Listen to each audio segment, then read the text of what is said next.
दोस्तों, त्र्यंबकेश्वर एक प्राचीन हिंदू मंदिर है जो भारत में नासिक शहर से 28 किलोमीटर दूर है।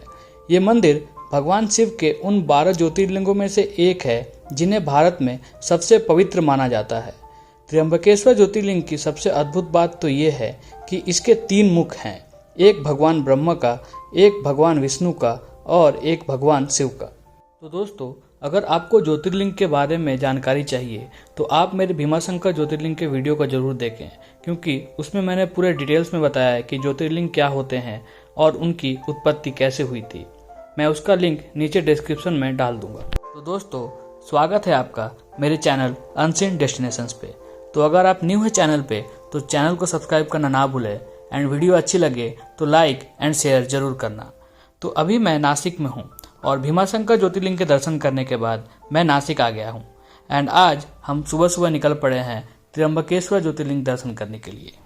तो अब मैं मंदिर के पास पहुँच चुका हूँ एंड यहाँ पार्किंग एरिया है जहाँ पे आप अपने 4 व्हीलर को पार्क कर सकते हो एंड यहाँ से मंदिर मुश्किल से 1 किलोमीटर के डिस्टेंस पे होगा। तो दोस्तों, अब मैं आपको यहाँ से रिलेटेड कुछ इम्पॉर्टेंट चीज़ें बता दूँ एंड उसके बाद फिर इस ज्योतिर्लिंग की स्थापना की कहानी बताऊँगा। तो दोस्तों, इधर एंटर करने के लिए 50 रुपये लगते हैं 4 व्हीलर को एंड 4 व्हीलर पार्किंग के लिए 100 रुपीज़ अलग से लगते हैं। दर्शन करने के लिए आपके पास 2 ऑप्शन अवेलेबल हैं, एक नॉर्मल दर्शन और दूसरा होता है वीआईपी दर्शन। वीआईपी दर्शन के लिए 200 रुपये लगते हैं पर पर्सन और आई विल सजेस्ट कि अगर आप किसी सीनियर सिटीजन के साथ आते हो या छोटे बच्चों के साथ आते हो तो वीआईपी दर्शन ही करिएगा, क्योंकि उसमें लाइंस तो लंबी होती हैं बट उसमें आपको बैठने की सुविधा मिल जाती है। शिव पुराण के कोटि रुद्र संहिता में वर्णित कथा के अनुसार पौराणिक काल में गौतम नाम के एक महान ऋषि हुआ करते थे जिनकी पत्नी का नाम अहिल्या था। एक समय ऋषि गौतम के आश्रम क्षेत्र में 100 वर्षों तक भयंकर अकाल पड़ा, जिसकी वजह से वहां के निवासियों को बहुत कष्ट होने लगा। ये देखकर कई ऋषि मुनि, मनुष्य, पशु, पक्षी वहां से पलायन करने लगे, जिससे व्याकुल होकर गौतम ऋषि वरुण देव की तपस्या करने लगे। फिर 6 महीने बाद वरुण देव ऋषि गौतम की तपस्या से खुश होकर उनके सामने प्रकट हुए और उनसे वर मांगने को कहा। तब गौतम ऋषि ने वरुण देव को प्रणाम करते हुए कहा, हे देव, यहाँ सालों से वर्षा नहीं हुई है, जिसकी वजह से यहाँ के निवासी जल के लिए तड़प रहे हैं। कृपया कर यहाँ बारिश करवाइए।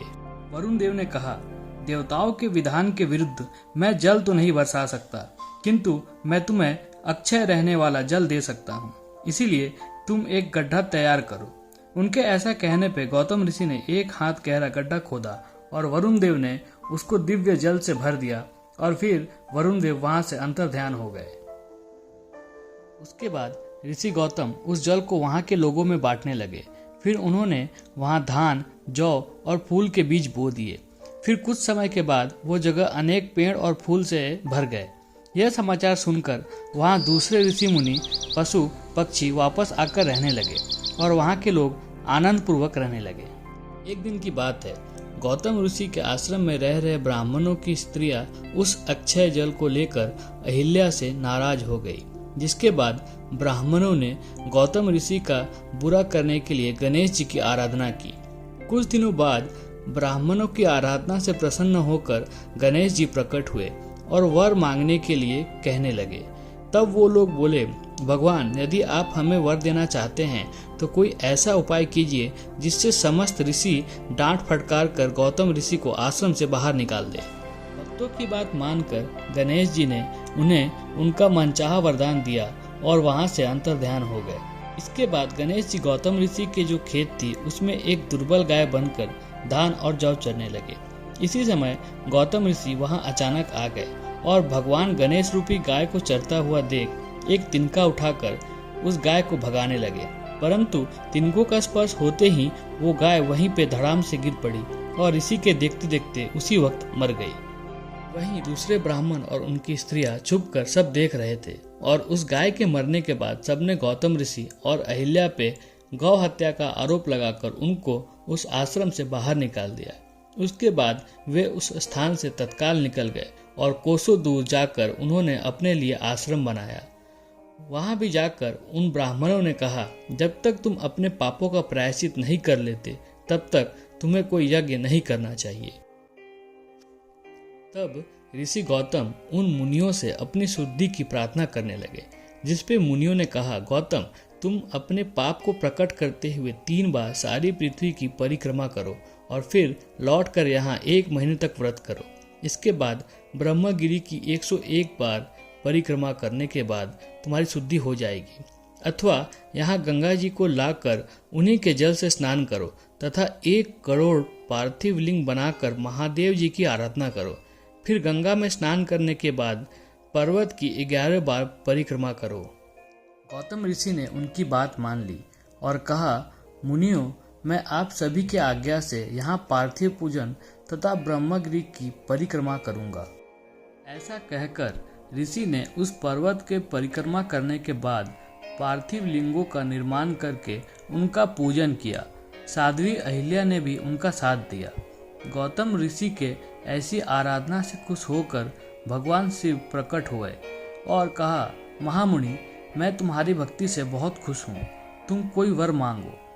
उस समय शिव जी के उस सुंदर रूप को देखकर आनंदित हुए गौतम ऋषि ने शिव जी को प्रणाम करते हुए कहा, देव मुझे निष्पाप कर दीजिए।